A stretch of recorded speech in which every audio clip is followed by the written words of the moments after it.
ወናዛቢቱ ለዮሴፍ ዮሴፍን ከወንድሞቹ ከሚስቱ ከጲጥፋራ የምታረጋጊው የምታጽናኘው አንቺ ነሽ። ዮሴፍ ሲገባ ደረቱን ሲወጣ አባቱን እያየች ብእሲተ ጲጥፋራ በሐፀ ዝሙት ተነደፈች። ከዕለታት በአንድ ቀን ከቃዴስ ገብቶ ያልገባውን ሲያስገባ የገባውን ሲያናፍስ አንተ ባሪያ ዛሬ አልለቅኩም ብላ ተራምዳ ያዘችው። እሱም ጌታዬ በሁሉ ሲያሰለጥነኝ በአንቺ አላሰለጥነኝም ብሎ ወጥቶ ሄዳለሁ ሲል ከወደ ኋላው ቀሚሱ ተቀደደ። ብታፍር ጮኸች። መጥተው ምን ሆንሽ አሏት። ሰው ባሪያ ሲገዛ አፍንጫ ጎራዳ ፊተ ጨምዳዳ ራሰ ከርዳዳ ይገዛሉ እንጂ መልከ መልካም ባሪያ ገዝቶ ልገናኝሽ አለኝ። አይሆንም ብለው ልብሴን ቀደደብኝ አለቻቸው። አሕዛብ ፍርድ ጠንቃቂዎች ናቸውና ፈቃዱስ ያንቺ ይመስላል። ያማ ቢሆን የእሱ ከወደፊት ያንቺ ከወደ ኋላ ባልተቀደም ነበር። ነገር ግን ደስ ይበልሽ ብለው አስረውታል። የንጽህና ብነት ሆኗል እና ዮሴፍን ከብእሲተ ጲጥፋራ የምታረጋጊው የምታጽናኘው አንቺ ነሽ አለ።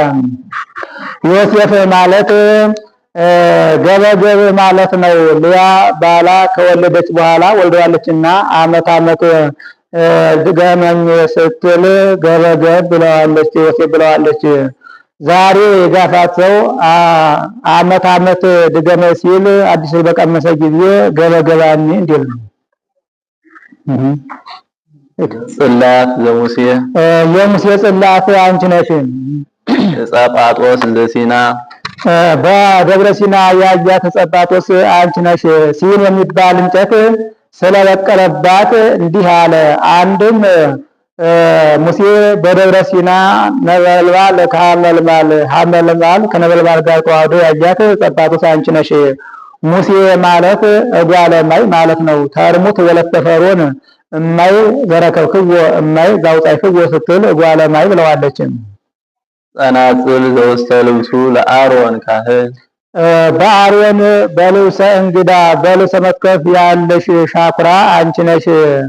ጌታ ሙሴን ወንድም አሮን ወርቁን ወደ ቤተ መቅደስ ሲገባ ወደ ቤተ እግዚአብሔር ሲገባ ወርቁን እንደ ኳስ ሰርቶ ስድስቱን በፊት ስድስቱን በኋላ አድርጎ ድምጽ ያለው ልብስ ለብሶ ገብቶ ይጸልይ። ህዝቡም እሱን አብነት አድርገው ገብተው ይጸልዩ ብሎታል። ድምጽን ሰምተው መላእክት እንዳይቀስፉት አንዱን ደውያት እንዲከለከሉ ነው። ይህም ምሳሌ ነው። ልብስ የእመቤታችን 12 አይናቁ የ12 ሐዋርያት ምሳሌ። ከዚያ ድምጽ መሰማቱ ሐዋርያትም ወላዲተ አምላክ እያሉ ለማስተማራቸው ምሳሌ አስተምረዋልና አንድም ሻኩራ የእመቤታችን ልብስ የንጹሐን አበው ከዛ ድምጽ ሲሰማ ደውያት እንዲከለከሉ ጌታችን ከእመቤታችን ሰው ከሆነ በኋላ ፍዳ መርገም ጠፍቷልና አሮን ማለት ደብር ደብራዊ መደብር ደብረ እግዚአብሔር ማለት ነው። ሙሴና አሮን ትውልዳቸው ከነገደ ሌዊ ነው። ወአዲ በትር እንተሰረቀት ወጸገየት ወፈረየት ዳግመኛም ሳይተክሏት በቅላ ውሃ ሳጠጧት ለምልማ አብባ ለውዝ ገውዝ በክሯሎሚ አፍርታ የተገኘች የአሮን በትረ አሮን አንቺ ነሽ። ፍሬው አንድ ነው ቢሉ የአንድነት፣ ሶስት ነው ቢሉ ሶስትነት፣ 12 ነው ቢሉ የ12 ሐዋርያት ምሳሌ ነው። ሐውልተ ስም ዘኢያሱ የኢያሱ የምስክርነቱ ድንጋይ አንቺ ነሽ። ኢያሱ እስራኤልን የሞዓብን አምላክ ታመልኩ ወይስ የእስራኤልን አምላክ ታመልኩ አላቸው። እኛስ የእስራኤልን አምላክ እናመልካለን እንጂ የሞዓብን አምላክ አናመልክም አሉት። አሁን የሞዓብን አምላክ እናመልካለን ቢሉት የሚተዋቸው ሆኖ አይደለም አስወድዶ ለማድረግ ነው እንጂ ምን ምልክት ይሁንባችሁ አላቸው። አንተ ያልከው ይሁንብን አሉት። 4 ገጽ ያላት ድንጋይ አምጥቶ ተክሏል። የወጣ የወረደው ያለፈ ያገደመው ኢያሱ ከእስራኤል ጋር የተማማለባት እየተባለ ሲነገር ይኖራል። በእመቤታችንም አምልኮቱ ሲነገር ይኖራልና ሐውልት የእመቤታችን አራት ገጽ መሆኗ እመቤታችንም በአራት ማዕዘን ሰዓሊ ለነ ቅድስት ኃይላት የሚውል የለምና አንድም ሐውልተ ስም ይላል። የኢያሱ የስሙ መታወቂያ አንቺ ነሽ። ኢያሱ ማለት መድኃኒት ማለት ነው። የኢያሱ የመድኃኒትነቱ መታወቂያ የሚሆን ኢየሱስ ክርስቶስ ከእርሷ ተወልዶ ዘያድኅኖሙ ለሕዝቡ ኃጢአቶሙ ባለው ታውቋልና ኢያሱ ትውልዱ ከነገደ ኤፍሬም ነው። ጸምር ዘጌዴዎን የጌዴዎን የብዝት ግምጃ አንቺ ነሽ። ጌዴዎንን መልአኩ ጌታ በአንተ አድሬ እስራኤልን ከምድያም ሰዎች አድናቸዋለሁ ብሎሃል፣ ሂድ አለው። እንኪያስ ቆይ መስዋዕት ልሰዋ ብሎ ሄደ። መስዋዕቱን ሰውቶ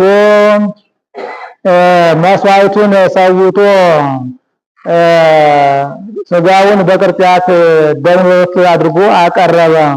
ድንጋይ ጸፍጽፎ እንጨቱን ረብሮ ከዛ ላይ አደረገው። ቢያደርገው መልአኩም በዘንግ ቢነካው እሳት መጥቶ ከሰማይ መጥቶ በልቶለታል። እሳት የመቅሰፍተ እግዚአብሔር፣ ስጋ የአሕዛብ፣ ህለት የኩናተ ጌዴዎን ምሳሌ። ሁለተኛ ጸምር ልዘርጋ ጣል በጸምር ላይ ይውረድበት ዳርና ዳሩ ይብስ ይሁን አለው። ይሁን እንዳለው። ሶስተኛ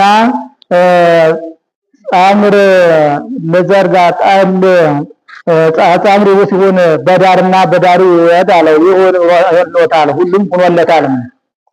ለጊዜው ጸምር የእስራኤል ጠል የረድኤተ እግዚአብሔር ጠል በጸምር ላይ መውረዱ እስራኤልን የመርዳቱ ምሳሌ፣ በዳርና በዳር አለመውረዱ አሕዛብን ያለመርዳቱ ምሳሌ። አንድም ጸምር አይለውጥም የእስራኤል ምሳሌ፣ ጠል የመቅሰፍተ እግዚአብሔር ጠል በጸምር ላይ አለመውረዱ እስራኤልን ያለማጥፋቱ፣ በዳርና በዳር መውረዱ አሕዛብን የማጥፋቱ ምሳሌ ነው። ፍጻሜው ግን ጸምር የእመቤታችን ጠል የጌታ ምሳሌ፣ ጠል በጸምር ላይ መውረዱ ጌታ በእመቤታችን የማደሩ ምሳሌ፣ በዳርና በዳር አለመውረዱ ጌታ በሴቶች ያለማደሩ ምሳሌ ነው። ጸምር ይብስ መሆኑ እመቤታችንም ያለ ዘር የመጽነሷ የመውለዷ ምሳሌ፣ በዳርና በዳር መውረዱ ሌሎች ሴቶች በዘር ሩካቤ መውለዳቸው ምሳሌ ነው። ጌዴዎን ማለት ጽኑ ጽና እግዚአብሔር ኃያል ማለት ነው። ትውልዱ ምድረ ርስት ከገቡ ከነገደ መንፈቀ ምናሴ ነው። ሙዳየ እፍረት ወቀርነቅብ ዘሳሙኤል የሽቱ መገኛ ሳሙኤል ነገስታትን እየቀባ የሚያነግስባት ሽቱ ያኖረባት አንድ አንቺ ነሽ። የሽቱን ዕቃ 4 ሽቱ 5ኛ በዘይት አጣፍጠው ከቤተ ክህነት ከቤተ የተወለደው ክህነት የሚገባው ቀኝ አካሉን ተቀብቶ ክህነትን ከቤተ ይሁዳ የሚገባው ቀኝ አካሉን ተቀብቶ መንግስትን ገንዘብ ያደርግ ነበር። እንደዚህ ሁሉ ጌታችን ከእመቤታችን 4ቱን ባሕረ ሥጋ 5ኛ ባሕረ ነፍስ ነስቶ ክህነትን መንግስትን ገንዘብ አድርጓልና እንዲህ አለም። አንድም የቅብ ሰያሚነት ያለው ነው። ጌታም ሰያሜ ነገሥት ሰያሜ ካህናት ነውና ሳሙኤል ማለት ሰማኝ እግዚአብሔር ማለት ነው። ትውልዱ ከነገደ ሌዊ ነው። ሩዘ እሴይ እንተባቲ ተመካህ ወይኩን ዘንበለ ስር እንዲል እሴይ ደስ የተሰኘባት ልጅ አንቺ ነሽ። ስር ወደ ላይም ወደ ታችም ያድጋል። ወደ ላይ ዳዩ አብርሃምን ይስሐቅን ያዕቆብን፣ ወደ ታች ዳዩ ኢያቄምን ጉንዱ እሴይ ነው። አንድም የተመካባት የእሴይ ልጅ አንቺ ነሽ። እምከመ ረከብነ እምከመ አድማይነ ንትሜካህ እንዲል የተመካበት አልታወቀም። አንድም በእርሱ አድናለሁ ብሎ ተመክቶ ነበርና። እሴይ ማለት እሴት እሱ ርኩም ማለት ነው። ትውልዱ ከነገደ ይሁዳ ነው። ወሰረገላተ አሚናዳብ የአሚናዳብ ሰረገላ አንቺ ነሽ።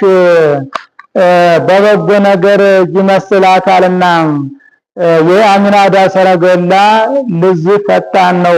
እመቤታችንን በንጽህና በቅድስና ልዝብት ናት፣ የለዘበች ናትና። የአሚናዳብ ሰረገላ ፈጣን እንደሆነ እመቤታችንም አፍጣኒ ተረዴት ማርያም በጊዜ ምንዳቤ ወአጸባ ላይል ምቀራንባ ይላታልና። የአሚናዳብ ትውልዱ አልታወቀም። አንድም የዳዊት ወንድም ነው ይላሉ።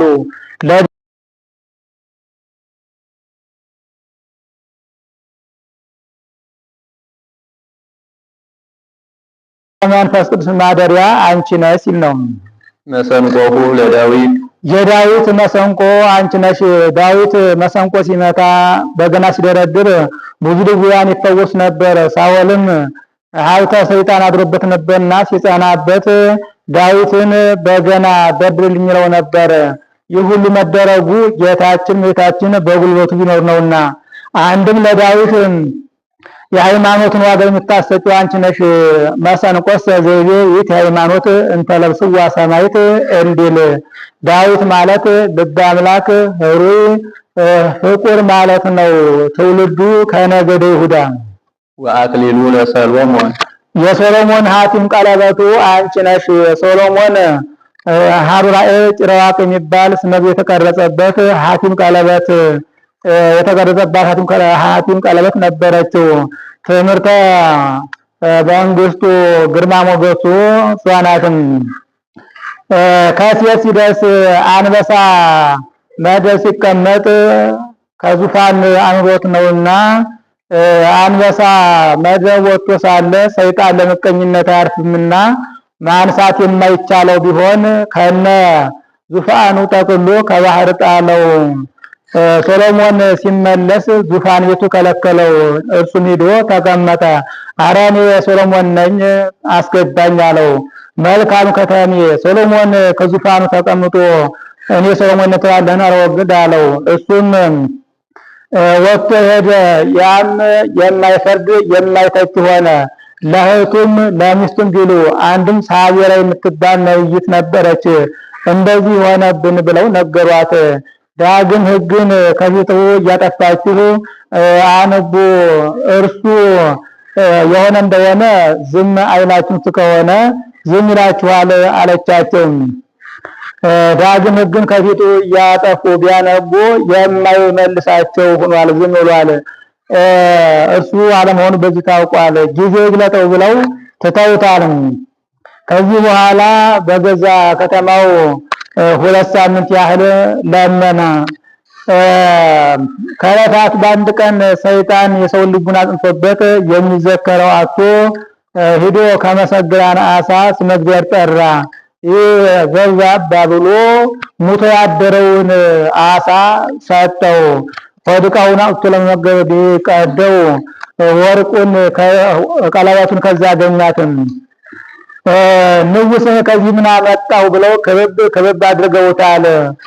ወጥቼ እሄዳለሁ ሲል ወዴት ትሄዳለህ ብሎ በህንድ በኩል ጉድጓድ አስቆፍሮ ከዛ ቀብሮታል።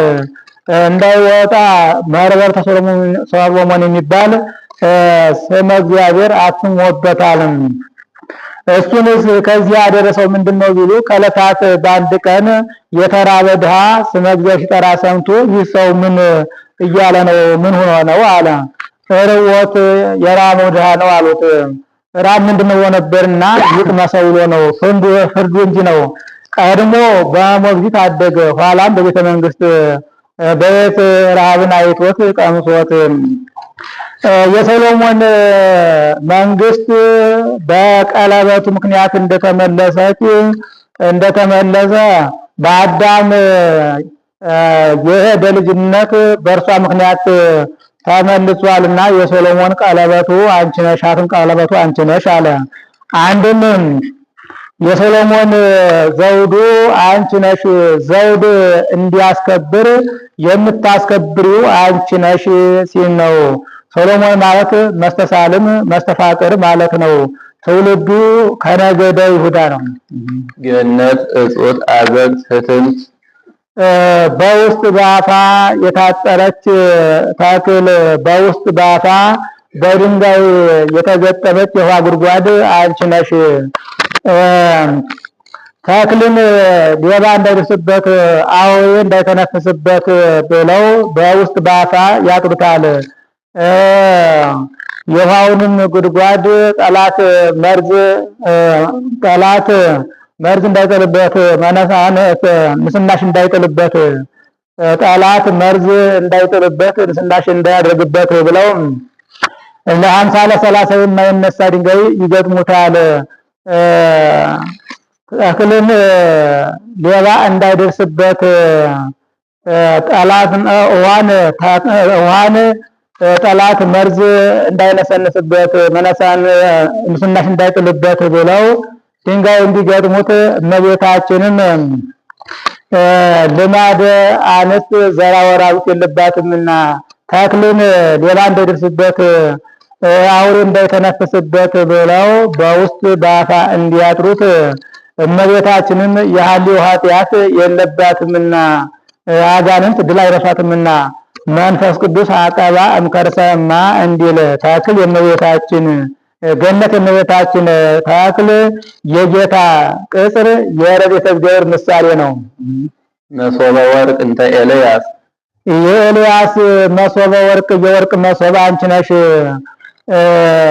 ኤልያስ ከንግስቲቱ ከኤልዛቤል ጋር ተጣልቶ ሳለ ንግስቲቱ ኤልዛቤል በዚህ ከተማ ወይኔ ኑሬበት ወይ አንተ ኑረህበት ነው እንጂ መኗኗር አለን ብላ ላከችበት። ከዚህ በኋላ መልአኩ መጥቶ እንቅልፍ ታበዢ ከነብር ትታዘዢ እንዲሉ ኤልያስ ከንግስቲቱ ከኤልዛቤል ጋር ተጣልተህ ከዚህ ትኖራለህን? ከዚህ ተቀምጠሃል? ተነስተህ ሂድ አለው። ደንግጦ ተነስቶ ሲሄድ ደክሞት ወአይረፈ ታሕተ ዕፀ ከርሚን ይላል። ከደደሆ ጥላ አረፈ፣ አንቀላፍቶ ተኛ። መልአኩ መጥቶ ቀስሶት ቢነሳ እንጀራ በአገልግል ወይን በመንቀል ተዘጋጅቶ ተቀርቶ አገኘም። ያንን ተመግቦ መልሶተኛ ቀሰቀሰው። ዳግመኛ ቀሰቀሰው በልቶተኛ። ሶስተኛ ቀስቅሶ ብላ እስከተጸግብ እስመ ሩቅ ፍኖትከ አለው። ወሆረ በኃይለ ውእቱ እክል 40 መዓልተ ወ40 ሌሊተ እንዲል 40 መዓልት 40 ሌሊት ኃይል ሆኖት ሂዶ 40 መዓልት 40 ሌሊት ሂዶ ያው ኃይል ሆኖት ጽን ሆኖት አርጓልና የኤልያስ መሶበ ወርቅ የወርቅ መሶብ አንቺ ነሽ አለም። አንቺ ነሽ አለ። መሶበ እመቤታችን ወርቅ የንጽህናዋ የቅድስናዋ ህብስት የስጋው የደሙ ኤልያስ የመናን ምሳሌ። ኤልያስ ማለት ዘይት ማለት ነው። ወገረፈት ታይታቲ እፀ ኤልያስ ዋሃቲ መስፈርተ ኤልያስ ታገምር 10 ምክያዳተ ወይን እንዲል ኤልያስ ትውልዱ ከረገደ ነው። መስውት ዘኤልሳ የኤልሳ ልህቅት አንቺ ነሽ። በዘመነ ረሃብ ደቀ ነቢያት ተሰብስበው ከኤልሳ ዘንድ ሄዱ። ተጨዋውተው ሲሄዱ ደቀ መዝሙሩ ግያዝ ይባላል ጠርቶ ቅጠል ለቅመህ አምጥተህ ቀቅለህ ስጣቸው አለው። እርሱም ክፉና በጎውን ሳይለይ ቀቅሎ አምጥቶ ቀቅሎ ሰጣቸው። ህንዝ ያቲ ለልህቅተ ነቢይም መርዝ አለባት እያሉ ጮሁ። የስንዴ ዱቄት አምጥተህ አላትነ ስጣቸው አለው። አላትን ስጣቸው ምረው ጠፍቶላቸው ጣልጧቸው ተመግበዋል። ለህብት የእመቤታችን ቅጠል የትስብእት ላትን የመለኮት ምረት የፍዳ የመርገም ምሳሌ። ኤልሳ ማለት መልአክ አቃቢ ሀገር ማለት ነው። ትውልዱ ከነገረ ይሳኮር ነው። ጽንስ ምስለ ድንግልና ዘኢሳይያስ ኢሳይያስ ናሁ ድንግል ጸንስ ወትወልድ ወልደ ብሎ የተናገረልሽ አንቺ ነሽ። ኢሳይያስ ማለት መድኃኒት ቅቡም ቅባት ትንቢት ማለት ነው። እናትና አባቱም የኋላ ሰዎች እንዲሉ በትንቢቱ እንዲረባ እንዲጠቅም አውቀው አውጥተውለታል። ኢሳይያስ ትውልዱ ከነገደ ስምዖን ነው። ذكرنا እንበለ ሩካቤ ዘዳንኤል ዳንኤል እብን ዘተበከም ደብር ነዋ ዘንበለ እድ ወይትቀባ ቅዱሰ ቅዱሳን ወይታተም ራእየ ነቢያት ብሎ የተናገረልሽ አንቺ ነሽ። ዳንኤል በባቢሎን በግብረ አርያብስ ወድቆ ሳለ እንባቆም ወአብሰለ ተሲለ ከመይሰድ ምሳ አለለ ያጽዱ እንዲል ለአጽያጆች ምሳ ይዞ ሲሄድ መልአኩ መጥቶ ሰድ ዘንተ ምሳ ለዳንኤል ዛሉ ተገበ ባቢሎን አለው። አይቶ ያለው ዳንኤል ወለ ባቢሎን ያምራ አለው። ወነሶ በእስርተ ድማሁ እንዲልም ሴት በማንጠልጥላ በአንዲት ጣቷ የቅቤ ቅልዋን እንድትይዝ አንዲት ጸጉሩን ይዞት ሄዷል። እርሱም ሳይከፍት እንደተቆለፈ ገብቶ መግቦት እንደተቆለፈ ወጥቷል። ዳንኤልም ትንኝን በምግብ የሚያስብ እግዚአብሔር አሰበኝን ብሏል። ከዚህ ይህ ምሳሌ ነው። ግብ የእመቤታችን መቆለፊያ ማኅተመ ድንግልናዋ የማኅተመ ድንግልናዋ እንባቆም የመለኮት ዳንኤል የምዕመናን ምሳሌ እንደተቆለፈ ሳይከፍት ገብቶ ሳይከፍት መውጣቱ ጌታም በሕቱም ድንግልና ተጸንሶ በሕቱም ድንግልና የመወለዱ ምሳሌ ነው። ዳንኤል ማለት ዳኛ እግዚአብሔር ማለት ነው። ትውልዱ ከነገደ ይሁዳ ነው። ወደብረ ፋራን ዘእንባቆም እንባቆም እግዚአብሔር እምቴማን ይመጽእ ወቅዱስኒ ደብረ ፋራን ወማኅበረ ይሁዳ ብሎ የተናገረልሽ አንቺ ነሽ። ፋራን ማለት ኃያላን ማለት ነው። ኃያላን ማለትም ሥላሴ ናቸው። የሥላሴ ማደሪያ አንቺ ነሽ። የሥላሴ ማደሪያ አንቺ ነሽ። እንባቆም ማለት ጠቢብ ማእምር ለበይ ማለት ነው። ትውልዱ ከነገደ ስምዖን ነው። ምስራቅ እጹዝ ዘሕዝቅኤል ሕዝቅኤል በጽኑ መቆለፋ ተቆልፋ ያያት አዳራሽ ያየባት ምስራቅ አንቺ ነሽ። ያየባት አዳራሽ ምስራቅ አንቺ ነሽ። ሕዝቅኤል ከምስራቅ ወደ ምዕራብ ከቤተ መቅደስ ሲገባ ጽኑ አዳራሽ ታላቅ አዳራሽ በጽኑ ቁልፍ ተቆልፋ ቀይ ጎልማሳ አፋውን ታጥቆ ሳይከፍት ገብቶ ሳይከፍት ሲወጣ ቁራ ባለሙ መልቶ በሰይፍ ሲቀላው አይቷልም።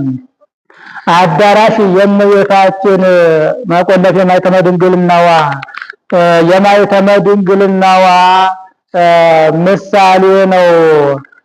ሳይከፍት ገብቶ ሳይከፍት ሲወጣ ማየቱ ጌታን በሕቱም ድንግልና ተጸንሶ በሕቱም ድንግልና የመወለዱ ምሳሌ አፋ የስልጣነ እግዚአብሔር ቁራ ያጋንንት ምሳሌ በሰይፍ ሲቀላቸው ሲገላቸው ሲያጠፋቸው ማየቱ አጋንንትን ድል የመንሳቱ ምሳሌ ነው። ሕዝቅኤል ማለት ጽኑ ጽና እግዚአብሔር ማለት ነው። በጥሬው ማዘቅ ያልተመለሰ ንባብ ነው። ትውልዱ ከነገደ ሌዊ ነው። ወሙጽአ ሕግ ዘቤተልሔም ወምድረ ኤፍራታ ዘሚክያስ የሕግ መገኛ አንድም ሕግ ወፅን ጽዮን አንሶ ሰወት ሕግ ዋስተራየት እንዲል የጌታ መገኛ የምትሆኝ ሚክያስ ወአንቲኒ ቤተልሔም ምድረ ኤፍራታ የትቲሃት የነገሥተ ይሁዳ ብሎ የተናገረልሽ አንቺ ነሽ። ሚክያስ ማለት መኑ ከመ እግዚአብሔር ማለት ነው። ትውልዱ ከነገደ ነፍታሌም ነው። ሕይወት ዘሲሎንዲስ ሲሎንዲስ የሚያድንባት ሕይወት አንቺ ነሽ። ሲሎንዲስ ፈላስፋ ነው። ሁለት ዕፀው አሉት። በአንዲቱ ያድንባታል፣ በአንዲቱ ይገልባታል። እመቤታችንንስ በፈላስፋ እንጨት አይመስላትም ብሎ ምዕመን ነው። አምኖ ተጠምቆ ብዙ ስራ ሰርቷል፣ ብዙ ድርሰት ደርሷል፣ ብዙ መጽሐፍ ጽፏል። ሊቃውንቱም በየድርሳናቸው ዕፀ ሕይወት ይእቲም ዕፀ ሕይወት ወፀ መድኃኒት ለሰማያ ሊቃውንትም በየድርሳናቸው ሲኖንድስኒ ሰማያ ዕፀ ሕይወት ወፀ መድኃኒት ለእግዝእትነ ማርያም እያሉ ወስደውታል።